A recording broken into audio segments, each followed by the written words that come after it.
Kwa jina naitwa Musa Ali, ni mwanachama wa kikundi cha Best Brother Leather Group. Ni kundi ambalo tumeanzisha nao mwaka 2014. Tuko wanachama 8 ambao tunajishughulisha bidhaa za ngozi. Kundi letu linapatikana Majengo sokoni huko, ambao tunafanya kazi hai. Tuko wanachama 5, wengine wametoka kidogo hapa ambao wametoka kupeleka bidhaa zao sokoni huko. Kwa jina naitwa Yohana John, ni katibu wa kikundi cha Best Brothers Leather Group.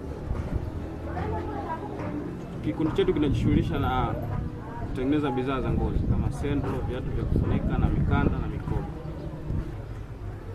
Kwa jina naitwa Richard Francis, ni mweka hazina wa kikundi cha Best Brother Group kinachohusika na utengenezaji wa bidhaa za ngozi.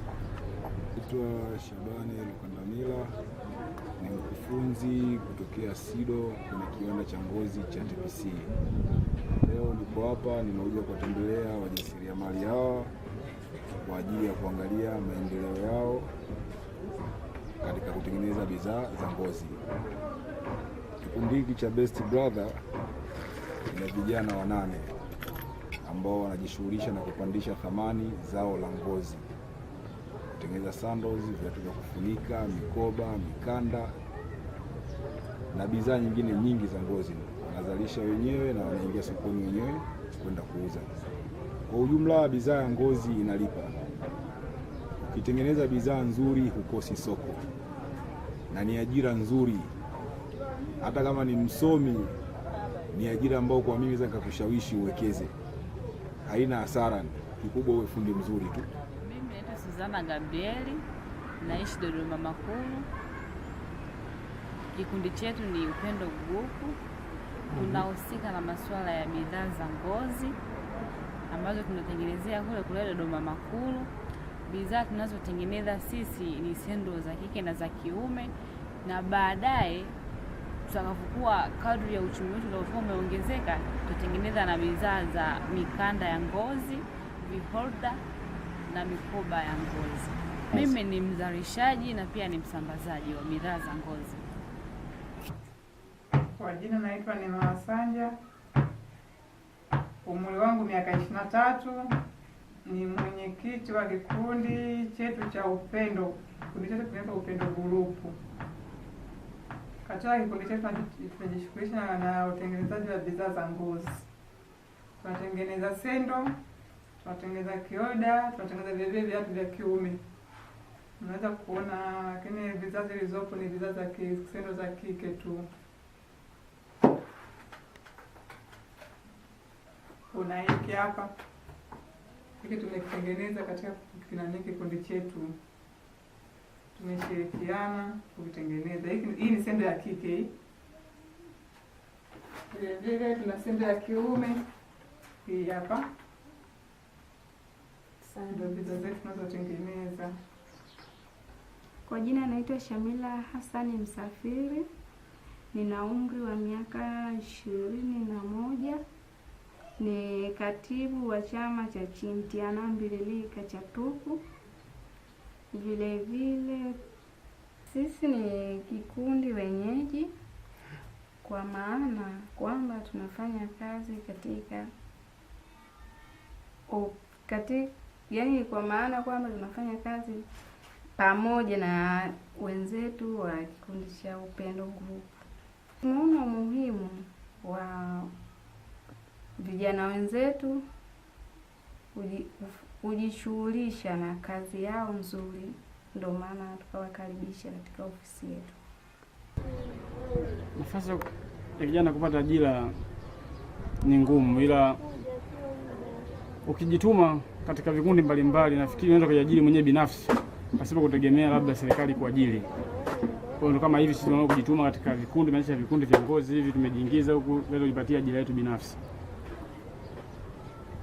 Lakini changamoto ya kwanza ni vijana kukosa ajira, vijana kukosa sehemu ya kufanyia kazi, vijana kukosa elimu ya kijamii, kupata elimu fulani, kufanya kazi fulani. Wenyewe ni wanasubiri kuajiriwa na wanasubiri kupewa kazi, kufanya kazi kama kazi. Tumeona mfano wenzetu kama Upendo Group wanavyofanya kazi zao nzuri, vile vile wanajishughulisha vizuri, wana vitu vizuri, na tuige mfano wa wenzetu. Kama hivi viatu wanavyotengeneza wenyewe ni viatu vizuri ambavyo ni viatu vya ngozi, hivi ni vizuri kwa ujumla, wanajitahidi na waendelee hivyo hivyo, na wangepata hata mradi ule wa kuwainua nini, wangepata ofisi yao, wangefanya kazi vizuri. Kwanza kabisa ukosefu wa ajira kwa vijana, yaani changamoto zinazotukumba sisi vijana, moja ni mazingira magumu. Mazingira magumu. Pili,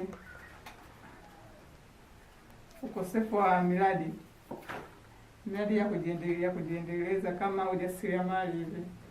Tunakosa watu wa kutusapoti vijana kama sisi. Vijana wapo wanaowania ya kujiendeleza kwenye mambo ya ujasiriamali katika kutengeneza bidhaa, lakini tunakosa nguvu ya kutusukuma sisi kama vijana.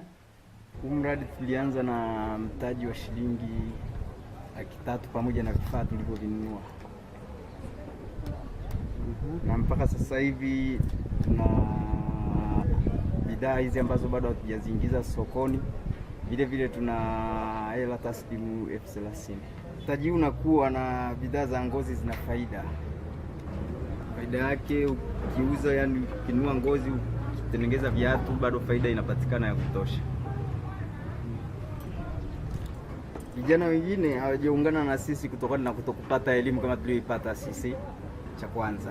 Cha pili ni kutokujitokeza moja kwa moja kutafuta ajira. Hicho kinachowafanya wengi wanakuwepo mitaani. Laiti wangelikuwa wamepata elimu kama tulioipata sisi, wangekuwa hapo pamoja na sisi, wangeondokana na tatizo la kutokuwa na ajira. Mafunzo haya tumeyapata kutokana na ushirikiano mkubwa tuliopata kutoka kwa marafiki wa elimu Dodoma. Kwanza kabisa tumeanzia kwenye mafunzo ya ujasiriamali, tumeingia mafunzo ya kutengeneza bidhaa za ngozi SIDO. Vijana wengi bado hawataki ajira, wanapenda kukaa tu maskani na kuomba. Ila kwa mimi, kwa muono wangu, laiti kama tunawashawishi vizuri, wanakuja kujiunga kwenye vikundi kama hivi, wana uwezo wa kupata ajira na wakaepukana vishawishi hivi vibaya ambao wanakuwa mitaani hawawezi kutana navyo, na malengo yao mwisho wa safari inaweza kawa mazuri. Kikubwa ni kujituma. Eneo hili hapa tumekodisha na tunalipa kodi 25 kwa mwezi. Pamoja na gharama yote ile tunayolipa, lakini bado halikidhi mahitaji ya utengenezaji wa bidhaa zetu za ngozi. Tunahitaji kuliboresha zaidi. Yaani changamoto ambazo nakutana nazo mimi katika kutengeneza, kwa sababu baadhi ya mashine hatuna, basi tunakuwa tunapata shida. Na pale tunapokuwa tumetengeneza, tunapokuwa labda nimeingia labda mtaani na kuwa nasambaza zile bidhaa na kuwa nazo, mteja anaweza kumwambia labda kiatu ni 14,000, yeye akakwambia mimi nakupa 8,000 au 10,000. Ndio yani, kwa sababu ukiangalia kile kiatu ni hakiko vizuri zaidi, hata wewe mwenyewe ukikiona unakuwa unaona kwamba hakiko vizuri. Kwa hiyo utabidi ulizike na ile hela atakayokuwa amekupa mteja. Ndio changamoto tunazokutana nazo. Changamoto kwenye kazi hii, na changamoto ya product za plastiki ni nyingi. Product za plastiki ni nyingi na gharama yake ni nafuu. Hiyo ni changamoto ya kwanza. Changamoto nyingine ni vitendea kazi sio vya kutosha, ya kusababisha kazi yetu iwe bora zaidi. Ila ni vitu ambavyo kupitia taasisi kama za SIDO tunalifanyia kazi na muda sio mrefu. Tayari changamoto hii ya vitendea kazi, tutakuwa kuna center kubwa tu itakuwa imejengwa kwa ajili ya watu kwenda kufanyia field na kwa ajili ya ujasiriamali kwenda kupandisha zaidi thamani bidhaa zao. Hiyo lipo njiani. Changamoto nyingine ni upatikanaji wa malighafi. Center kama center ya Dodoma, upatikanaji wa malighafi naweza nikasema ni mgumu, kwa sababu wauzaji wa malighafi za ngozi ni wachache. Ila sio kikwazo kikubwa cha kusababisha mjasiriamali ambaye anataka kuingia kwenye ngozi ashindwe kufanya biashara ya ngozi. Hao waliopo wachache tunaweza tukaanza nao, na wakati mwingine kuna baadhi ya wajasiriamali, vikundi vingine huwa wanajigrupu, wanaagiza malighafi zao kutoka kwenye viwanda vya ngozi kama Kilimanjaro, Dar es Salaam na DIT Mwanza. SIDO kama SIDO tayari milango iko wazi. Ukiangalia katika malengo ya SIDO, kuwatafutia vijana masoko ni moja ya kazi ya SIDO. Yaani wasikate tamaa, soko lipo la kutosha, ni wao endekiwa wazalishe bidhaa nzuri, na ni jukumu la SIDO. Na kuna tayari kuna wajasiriamali wengine tunawatafutia masoko. Mmoja kama Filipo alitafutiwa soko kupitia SIDO na leo ana mafanikio mazuri tu kwenye bidhaa za ngozi. Kwa hiyo tena hawa wasikate tamaa. Kikubwa nikiangalia bidhaa zao kwa muda wanapata mafunzo na bidhaa wanazozalisha ni wanakwenda vizuri. Wanakwenda vizuri sana. Mradi huu wa kuwasaidia vijana ambao unatekelezwa, unaendeshwa na marafiki wa elimu Dodoma ni mradi mzuri. Dodoma inakuwa ni tukiangalia location ya biashara, Dodoma tayari sasa hivi location ya biashara inakubali kwa kila kitu. Kuna vyuo vingi na viwanda vinaongezeka, watu wamekuwa ni wengi, mahitaji ni makubwa. Hata kwenye uzalishaji huu wa bidhaa za ngozi tayari soko linahitaji bidhaa. Wazalishaji ndio inatakiwa wajitahidi kuzalisha kwa wingi, bado bidhaa zinazozalishwa ni chache. Kwa kupitia Medi kwa mradi huu wa ngozi, naweza nikasema ni mradi ambao ni sahihi na umekuja kwa wakati ambao ni mwafaka. Katika biashara hii ya utengenezaji wa bidhaa za ngozi, yani faida yake ni ndogo sana, kwa sababu baadhi ya mashine kama nilivyosema hapo awali, baadhi ya mashine bado hatuna, lakini faida yake ni ndogo. Tunashukuru, ila tunamuomba Mungu kwamba kadri tutakapokuwa tunaenda, Mungu atatujalia. Kama Mungu atatujalia tutapata mashine, basi biashara yetu natumaini itakuwa ni vizuri na tutakuwa tunapata faida nzuri. Matarajio yetu kwamba tunamuomba tu Mungu atusaidie. Kama Mungu atatujalia tutakuwa na afya njema vizuri, tuendelee kutengeneza bidhaa za ngozi. Kwa matarajio yangu mimi, kama mimi ningependa labda kadri tunavyoenda kwenye vikundi vyetu na mimi niwe labda nanunua labda ngozi kama ni ya kwangu, natengeneza bidhaa zangu na kuwa na duka naingia sokoni.